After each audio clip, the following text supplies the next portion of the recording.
አብረሽኝ ካልተኛሽ ወይንም ሴክስ ካላረግን አታፈቅሪኝም ወይም የኔና አንቺ ግንኙነት እዚህ ጋራ አበቃ ለሚሉ ወንዶችና ለሴቶች ይህ ቪዲዮ ለእናንተ ነው። ሰላም እንዴት ናችሁ?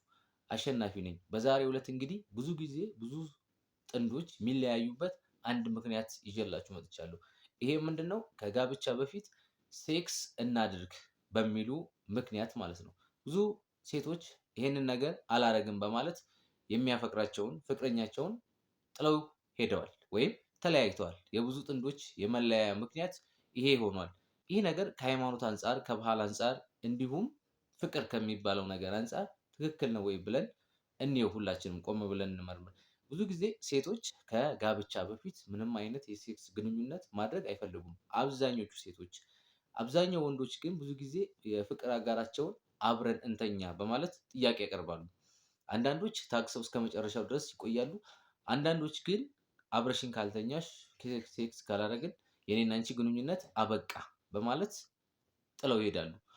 አንዳንድ ሴቶች ደግሞ ያንን የፍቅር አጋራቸውን ላለማጣት ብለው ምን ያደርጋሉ? አብረው ይተኛሉ። ነገር ግን መንገደኛ መንገደኛ ነው። ማወቅ ያለባችሁ ሴቶች፣ መንገደኛ መንገደኛ ነው። በነገራችን ላይ ምናልባት እናንተ ከሰጣችሁት ያ ሰው እናንተ ጋራ ይዘገያል፣ ይቆያል። አመትም 2 አመትም ሊቆይ ይችላል።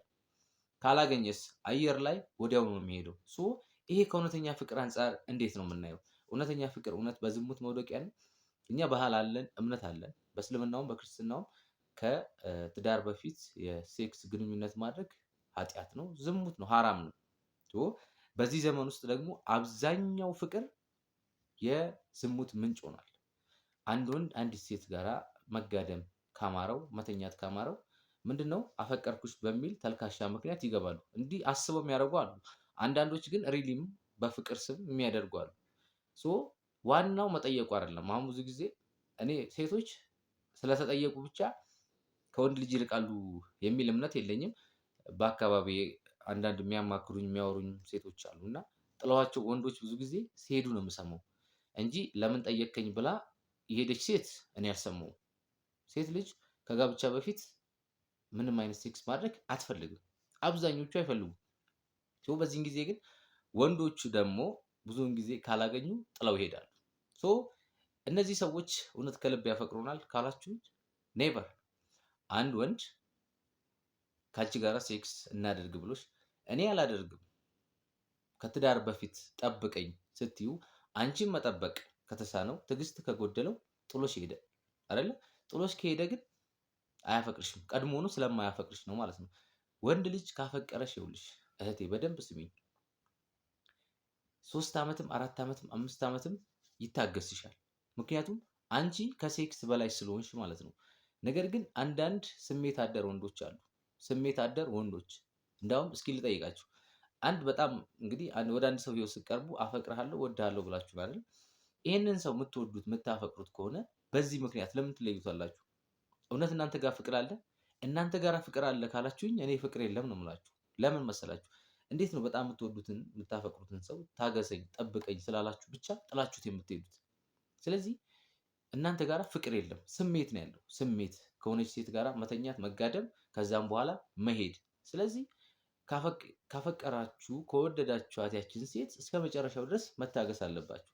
ሰው ናችሁ፣ አያምራችሁም ማለት አይደለም። የሰው ልጅ ምግብ እስከበላ ድረስ ስጋዊ ነገር ያምረዋል። ግን ያንን ስጋህን ደግሞ ኮንትሮል የምታደርግበት አንድ ነገር አለ። እሱ ምንድነው? ማይንድ የተሰጠ ለዚህ ነው እንጂ ሁልጊዜ ስሜትክን ብቻ እንድትፈጽም አይደለም።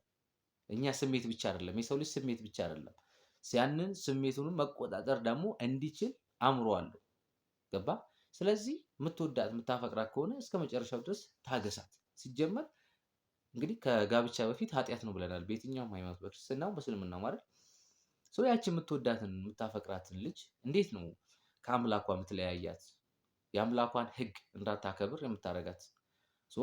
የአምላኳን ሕግ እንዳታከብር ከአምላኳ እንድትለያይ የአምላኳን ሕግ እንድትጥስ ካደረካት እኮ አታፈቅራትም ማለት ነው። ምክንያቱም አንድ ሰው ሲያፈቅር እኮ እኔ ስለአንተ ራሴን አሳልፌ እሰጣለሁ፣ አንተ ከኔ በላይ ነህ ማለት ነው።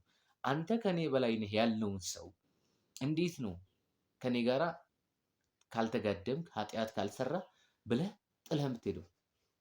አያችሁ፣ ይሄ የብዙ ወንዶች ስህተት ነው። ገባችሁ? ለምን ብዙ ጊዜ ሴክስ እናደርግ የሚሉ ወንዶች ስለሆኑ ስለማውቅ እኔም አውቃለሁ። አብዛኞቹ ሴቶች ማድረግ አይፈልጉም። አያምራቸውም ማለት አይደለም። በነገራችን ላይ ያምራቸዋል፣ ግን ስሜታቸውን ይቆጣጠራሉ። ገባ? ስለዚህ አብዛኞቹ ወንዶች ደግሞ ጥለው ሄዳሉ። አንዲት ሴት አብራው ተኝታ ከሆነ ጊዜ በኋላ ትደብረዋለች። እንደዚህ አይነት አመል ካለባችሁ በነገራችን ላይ የሆነ ሰው ከሰለቻችሁ ፍቅር የላችሁም እናንተ። ገባችሁ? የምታረጉ ጥንዶች ስትሆኑ እያረጋችሁ ያላችሁም ጥንዶችም አቁሙ። እንደዚህ አይነት ነገር አይጠቅማችሁም። ምክንያቱም ሰው በፍቅር አይጠፋም።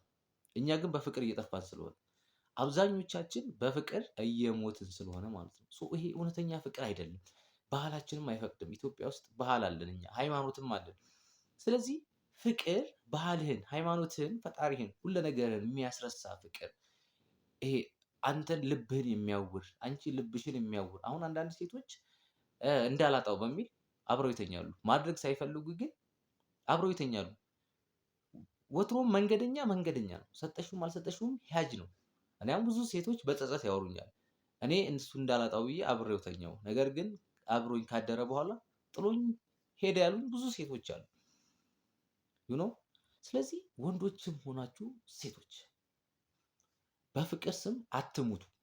እኔ የምነግራችሁ ስሜት ብቻ አይደላችሁ፣ ቆም ብላችሁ ማስተዋል ጀምሩ። ፍቅር ማስተዋል ነው። በነገራችን ላይ ልብን አያውርም። እኛ ግን እየታወርን ስለሆነ ማለት ነው። ስለዚህ በፍቅር ስም በዝሙት አትውደቁ። በቃ አትውደቁ፣ አይጠቅማችሁም። ይሄ ጊዜያዊ ስሜት ነው። በነገራችን ላይ የሆነች ሰከንድ ላይ ትደሰታለህ፣ ከዛ አንተም ነፍስን ታቆሽሻለህ፣ እሷም ነፍሷን ታቆሽሻለች። ከዛ የአምላካችሁን ህግ አሁን እኮ እናንተ እንደዚህ የምታረጉ እንደዚህ የምትሉ ሰዎች ፈጣሪን አትወዱትም። ባይዘው ለምሳሌ በክርስትናው የሚወደኝ ሰው ቢኖር ህጌን ይጠብቅ ይላል። ገባ? አንተም ያችን ሴት ብታፈቅራት ብትወዳት የእሷን ህግ ትጠብቃለህ፣ እሷም ብትወድ ብታፈቅር ያንተን ህግ ትጠብቃለች። ገባችሁ? ስለዚህ ይሄ አሁን እንደዚህ እኛ ብዙዎቻችን በፍቅር ዝቅጥ ብለን ስሜት ብቻ ሆነናል።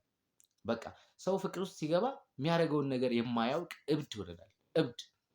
ጤነኞች ቆመን ስንሄድ ጤነኛ ነን፣ ግን ስራችን አድራጎታችን በሙሉ የእብድ ሆኗል ማለት ነው። ስለዚህ ከትዳር በፊት ሴክስ ካላረግን ብሎ ጥሎሽ የሚሄድ ወንድ ማለት ነው 2 ዓመት ለምን አይታገስሽም? 3 ዓመት እንኳን አብራችሁ በፍቅር ኖራችሁ ካላረግን ብሎ ጥሎሽ ከሄደ ወትሮኑ ለአንቺ ፍቅር የለው። ሰው ሲያፈቅር በነገራችን ላይ ፍላጎቱን ይገታል። ስለዛ ሰው ነው የሚጨነቀው። የራሱ ስሜት በቃ ቦታም አይሰጠውም።